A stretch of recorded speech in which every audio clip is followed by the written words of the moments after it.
कारुसर्ग करो। क्या रहस्य! छत पक्की हो गई। हर्षो, जब छत पक्की हो जाती ना बेटा, फिर धीरे से सेंटिंग स्वयं खिसकने लगती है। अभी निकाली नहीं है लेकिन छोड़ देती है, उसमें अंतराल आया, आपकी भाषा में गैप आ गया है। ठीक है। अब जैसे सूखती है तो छोड़ने लगती है, छत ऊपर दिखने लगती है और सेंटिंग, इसका नाम है कारुसर्ग। वंदना स्तुति करने के बाद योगीश्वर ममत्व का त्याग कर देते हैं, परमेष्टि का ध्यान करते करते कारुसर्ग में लीन हो गए। धन धरते, धन बानो, धरती बानों के प्रति किंचित मात भी न अनादर भाव न आदर भाव, मध्यस्थ भाव। महाराज जब बनते रहना आप लोग, कम से कम जिनागम में विपिन सागर जी श्रावकों भी सामायिक का वर्णन लिखा है। उस श्रावकों को भी स्पष्ट कहा गया है, जैसे कोई मुनिराज ध्यान में लीन थे, उनके ऊपर किसी व्यक्ति ने आकर के कपड़ा फेंक दिया, उपसर्ग कर दिया, तो मुनिराज ही होंगे, कोई कपड़े पहनने वाले नहीं हो जाएंगे। कोई ने कपड़ा फेंक दिया है। ऐसे ही कोई श्रावक वस्त्र सहित, पर जब भी सामायिक करो, ध्यान करो ना, तो मोटे कपड़े मत पहनना। ये जीन्स और पैंट, टी शर्टों से बिल्कुल हमारे भारतीय पहनाव, हल्का वस्त्र, धोती दुपट्टा, उत्तरी वस्त्र, अधो वस्त्र, मतलब वस्त्र होने पर भी आपको वस्त्र शरीर से चिपके ना हो, इतनी सहज बैठना और एक क्षण को देखना। निर्गंत स्वरूपो हम, ममत्व रहितो हम। यूं चिंतन कर रहा है साधक कि शरीर पर वस्त्र है पर मैं वस्त्र नहीं हूं। शरीर पर वस्त्र है, मैं वस्त्र नहीं हूं। मैं हूं। श्रावक यहां तक ध्यान कर रहा था, योगी कहां ध्यान करता। जो श्रावक कह रहा था शरीर पर वस्त्र है, मैं वस्त्र नहीं हूं, पर योगीश्वर तो और आगे चले गए। आत्मा शरीर में है, आत्मा शरीर नहीं है। वस्त्र के रक्त होने पर शरीर रक्त नहीं हो जाता, वस्त्र के मोटे होने से शरीर मोटा नहीं हो जाता है, वस्त्र के घने होने से शरीर घना नहीं हो जाता है, वस्त्र के फट जाने से शरीर नहीं फट जाता है। ऐसे ही शरीर के मोटे होने से आत्मा मोटी नहीं है, शरीर के गोरे होने से आत्मा गोरी नहीं है, शरीर के काली होने से आत्मा काली नहीं है, शरीर के नाश होने से चित ब्रह्म का नाश नहीं होता है। जब तक ब्रह्म पर लक्ष्य नहीं है तब तक साधना प्रारंभ नहीं है। आराधना में परमात्मा रहता है, आराधना में परमात्मा रहता है साथ तुम्हारे। साधना में साधक ही रहता है। साधना में मात्र साधक ही रहता है। कैसे? एक साधक ने अनशन तप किया, अनशन तप किया, चारों प्रकार के भोजन पानी का त्याग कर दिया। इसमें भगवान कहाँ है? भगवान कहाँ है? कहीं नहीं। हम ये नहीं कह रहे हैं कि वर्धमान आप आओ मेरे तवे को गर्म करो। हम ये नहीं कहेंगे हे श्री राम रघुनंदन आप पधारिए, मेरे तवे को गर्म कीजिए। मैं नहीं कहूँगा हे नारायण केशव मधुसूदन आप पधारिए, मेरे रोटी के तवे को गर्म कीजिए। अरे माताओं ये कभी नहीं कहते हो, अहो बलभद्र आप आइए मेरे रोटी के तवे को गर्म कीजिए, ये कभी नहीं कहते हो। हे इंद्र आओ मेरे तवे को गर्म कीजिए। वो तो मित्र जब रोटी बनाने के लिए तवा दूसरे, तुम परमात्मा को नहीं बुलाती हो, स्वयं ही लकड़ी लाती हो, स्वयं ही ईंधन जलाती हो, स्वयं ही गर्म करते हो। तो जैसे परमात्मा रोटी के तवे को गर्म नहीं कर सकता है, ऐसे परमात्मा मेरी आत्मा को भी नहीं तपा सकता है। यहां मधुसूदन नहीं आएंगे, यहाँ गौतम नहीं आएंगे, यहाँ महावीर नहीं आएंगे, यहाँ राम नहीं आएंगे, यहाँ तो विशुद्ध सागर को ही अपना तवा तपाना पड़ेगा। साधना, इस साधना क्या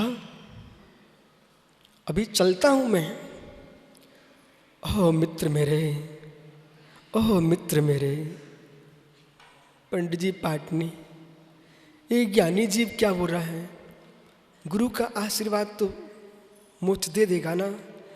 जब मैं प्रभु के आशीर्वाद से मोक्ष नहीं मानता हूं तो गुरु के आशीर्वाद से कहां से मोक्ष मिल जाएगा।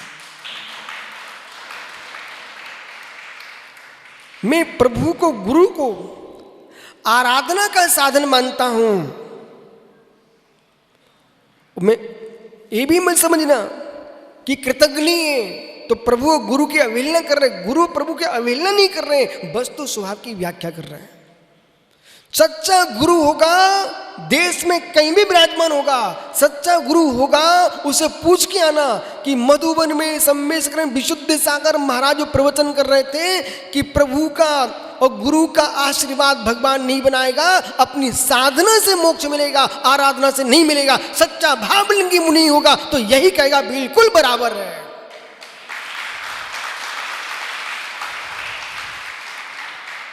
बिल्कुल बराबर है।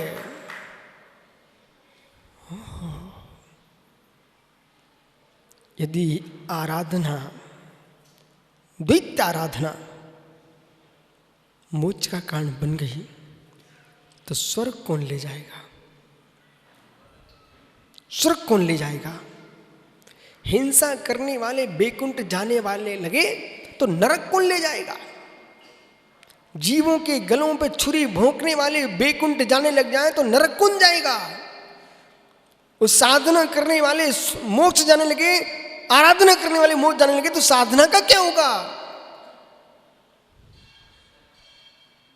ये गूढ़ रहस्य आप जैसे विद्वान मुनियों को उद्घाटित करना चाहिए। साधना, आराधना समझ में आ रहा आप लोग ज्ञानियों को। साधना, आराधना ये बात सत्य है मंत्री जी, मोटू भैया। आराधना सरल है, साधना कठिन है। आराधना घर में भी बैठ के कर सकता है, साधना तो घर छोड़ के जाना पड़ेगा। और जीव चाहे कि मुझे कुटुंब अनुमति दे देगा, कुटुंब अनुमति नहीं देगा, अपने भीतर के राग देश के कुटुंबियों को मना लीजिए।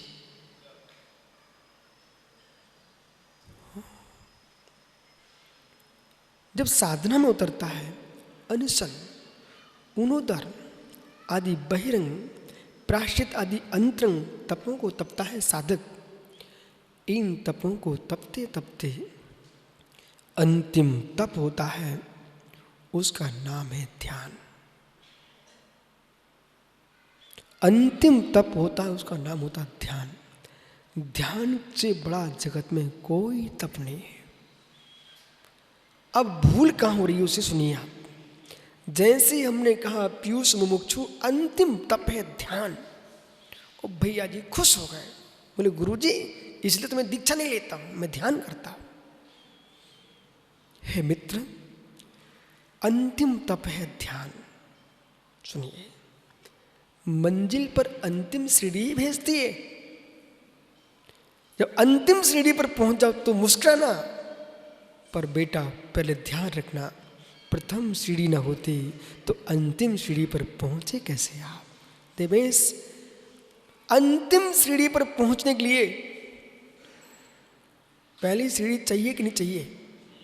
चाहिए ना।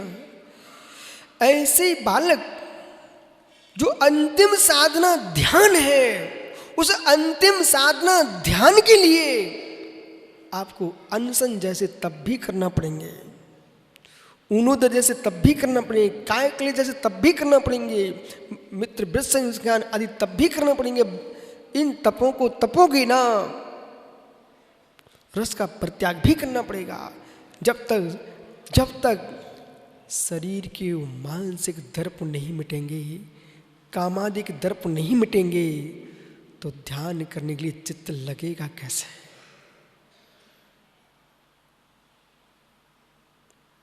इस रहस्य को तो पीयूष लोगों ने उद्घाटित नहीं किया, सीधे ध्यान में जाके बिठाल दिया। मित्र, बड़ी सहज साधना थी चक्रेश। इंद्रियों को बस करने के लिए, दर्प को मिटाने के लिए कभी उपवास कर रहे हैं, भूख से कम भोजन कर रहे हैं, मित्र रसों का त्याग कर रहे हैं, ककरीली भूमि में बैठ रहे हैं, विश्राम कर रहे हैं, ओहो कारुषक कर रहे हैं। इन तपों को तप करके फिर अंतरंग में जब विशुद्धि बनती है तो अपनी भूलों का प्रायश्चित भी करता है, विनय भाव रखता है, वैय वृत्ति करता है, स्वाध्याय करता है। मित्र, स्वाध्याय भी करेगा। ध्यान में जाने के लिए स्वाध्याय अनिवार्य अंग है। ध्यान में जाने के लिए स्वाध्याय अनिवार्य अंग है। कलयुग में जिनको ध्यान नहीं लग रहे हैं, उन्हें ध्यान में जाने के लिए स्वाध्याय परम ध्यान है। चित्त की एकाग्रता के लिए पहले स्वाध्याय करिए आप।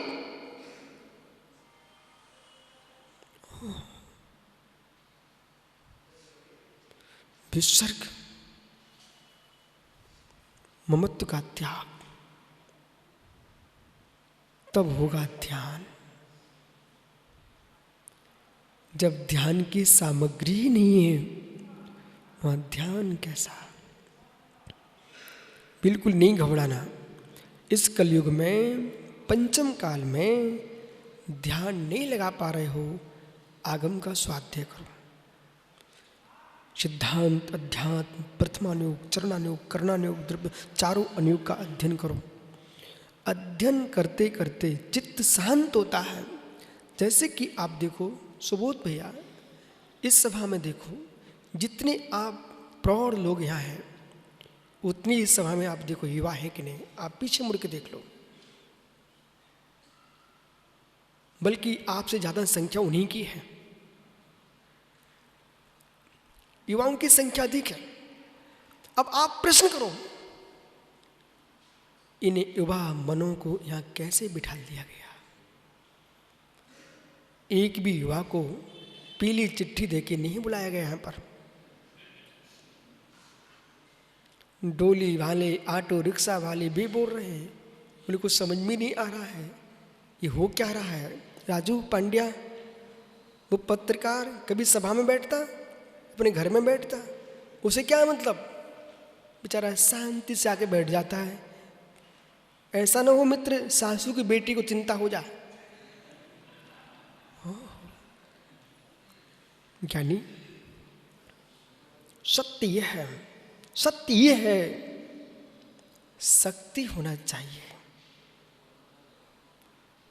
चुंबकीय तत्व है तो लोहा खींचेगा। ऐसी आपके वचनों में आगम का चुंबकीयपना है। युवा क्या त्रियंचा के साधु के प्रवचन सुनते हैं, ये तो युवा मनुष्य है।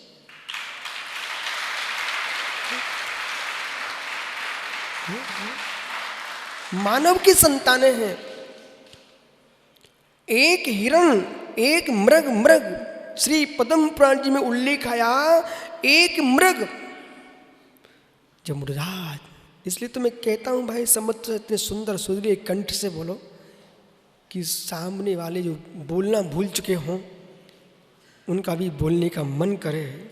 ऐसा मत बोलो कि जो बोलने वाले बोलना छोड़ दें।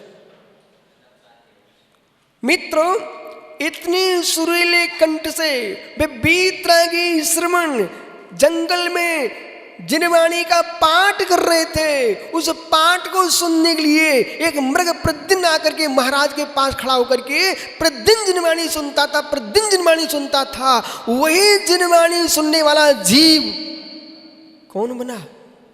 सागर जी। वही जिनवाणी सुनने वाला जीव कौन बना? सुब्रत सागर जी। वही जिनवाणी सुनने वाला जीव कौन बना? ओ मित्र, जिन बाली मुनिराज ने कैलाश पर्वत की 72 स्वर्णमयी जिनालयों की रक्षा की है, रावण के द्वारा नष्ट हो रहे थे, अपना अंगूठा टेक करके वे बाली मुनिराज हुए कौन? जो मृग जिनवाणी सुनता था, वो जिनवाणी के नियोग से वो जीव बाली मुनिराज बना। इसलिए भक्ति करो तो सुरीले भाव से, स्वाध्याय करो सुरीले भाव से, ग्रंथों का पाठ करो सुरीले भाव से। एक बार व्यक्ति भारत का राष्ट्रीय फल क्या है? भारत का राष्ट्रीय फल का स्वाद सेठ जी बच्चे से बूढ़े तक चूसते किसको? आम। जितना आम और अम्मा कितने मीठे होते हैं, बच्चा 60 साल का भी क्यों ना हो जाए तब भी बूढ़ी 100 साल की अम्मा को अम्मा ही कहता है। आम और अम्मा की प्रीति, आम को कोई नहीं छोड़ना चाहता है। जैसे आम को लोग भूल जाएं, अम्मा को भूल जाएं, मां जिनवाणी अम्मा को ना भूल पाए।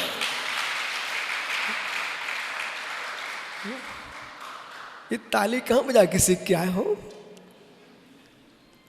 विराजो भैया, सेंटिंग भूल तो नहीं है आप लोग? जब कालुसर किया तो सेंटिंग नीचे हो गई। इसके बाद विश्वनाथ सागर जी